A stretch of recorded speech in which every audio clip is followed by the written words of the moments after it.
அல்லாஹ் அதுல எந்த குறைவையும் ஏற்படுத்த மாட்டான். மாறாக அல்லாஹ் நம்முடைய சொத்துக்களை பாதுகாப்பான். சரி, ஒரு பக்கம் ஜகாத், மறுபக்கம் சதகா.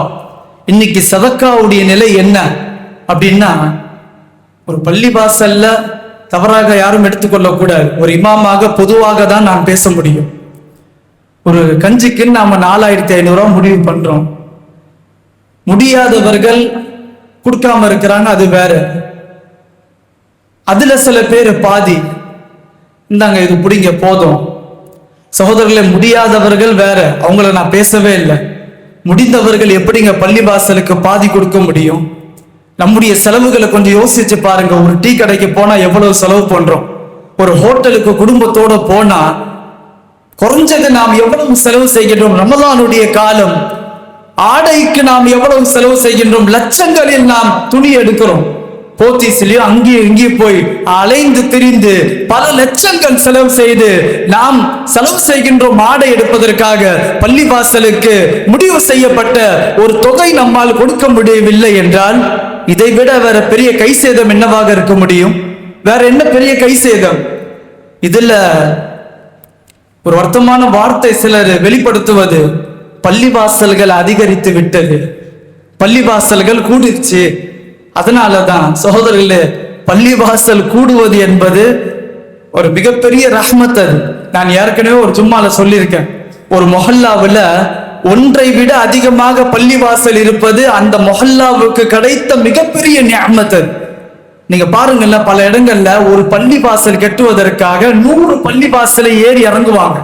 அந்த மக்கள் கொடுக்கக்கூடிய காசை வச்சுட்டு ஒரு பள்ளிவாசல் கட்ட பல வருடம்.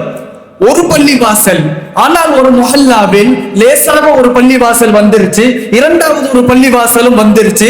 ஆனால் இந்த 2 பள்ளிவாசலை காரணம் காட்டி எங்களால கொடுக்க முடியலங்க, சிரமமாக இருக்கின்றது என்று ஒருவர் தன்னுடைய சிரமத்தை வெளிப்படுத்தினால், சகோதரர்களை மறுபடியும் சொல்லுகின்றேன், முடியாதவர்களை விடுங்க. நமக்கு தெரியும் யாருக்கு முடியும் முடியல அப்படின்னா. நம்முடைய வருமானம் என்ன நமக்கு தெரியும், நம்முடைய தகுதி என்ன அப்படின்னு எனக்கு தெரியும், நமக்கு தெரியும். அந்த தகுதிக்கு ஏற்றவாறு நாம் கொடுக்க வேண்டுமா இல்லையா? அல்லாஹ்வுடைய இல்லம் தானே. சகோதரர்களே, நன்றாக தெரிந்து கொள்ளுங்கள், ஒரு மொஹல்லாவில் இருக்கக்கூடிய பள்ளிவாசல் அந்த மொஹல்லாவுக்கே பாதுகாப்பு. ஒரு மொஹல்லாவில் 1க்கு 2 பள்ளிவாசல், அது பாதுகாப்பு மட்டுமல்ல, பாதுகாப்பை தாண்டி மிகப்பெரிய அரண். அது அவ்வளவு சீக்கிரம் அல்லாஹ்வுடைய வேதனை முசீபத் இந்த மொஹல்லாவுக்குள்ள நுழைஞ்சிராது, அவ்வளவு சீக்கிரம் வந்துடாது. பள்ளிவாசல் என்பது ரஹ்மத் சகோதரர்களே. அது மட்டுமல்ல, அல்லாஹ்வுடைய ரஹ்மத்தும் பரக்கத்தும் முதல்ல இங்கதான் இறங்கும்.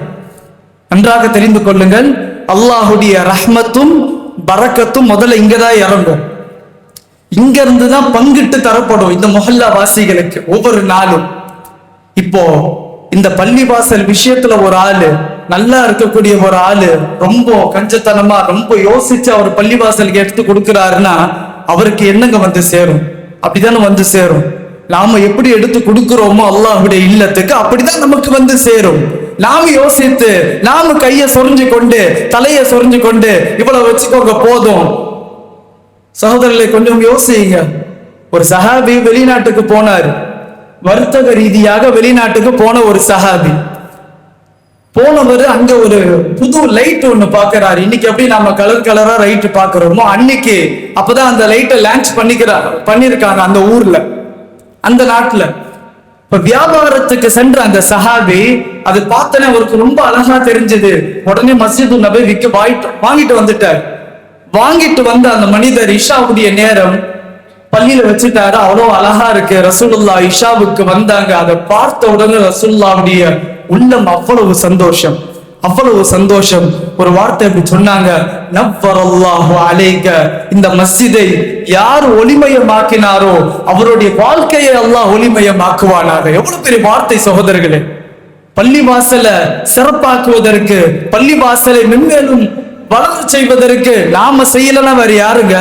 உடனே இப்படி நினைச்சிடாதீங்க, நாம கொடுத்தாதான் பள்ளிவாசல் ஓடும், அதெல்லாம் கிடையாது. யாரும் கொடுக்காமல் என்னால் 1000 பள்ளிவாசல் காட்ட முடியும். அல்லாஹ்வுடைய கிருபையில் அவனுடைய இல்லம் அவன் நடத்துவான். கொடுப்பதினால் அவனுடைய கண்ணியம் உயரப்போவது கிடையாது, நம்முடைய வாழ்க்கை சிறப்பாக இருக்கும், அவ்வளவுதான். அதனால சொல்ல வரக்கூடிய செய்தி என்னவென்றால், ஜகாத்தாக இருந்தாலும் சதகாவாக இருந்தாலும் தயவு செய்து யோசிக்காமல்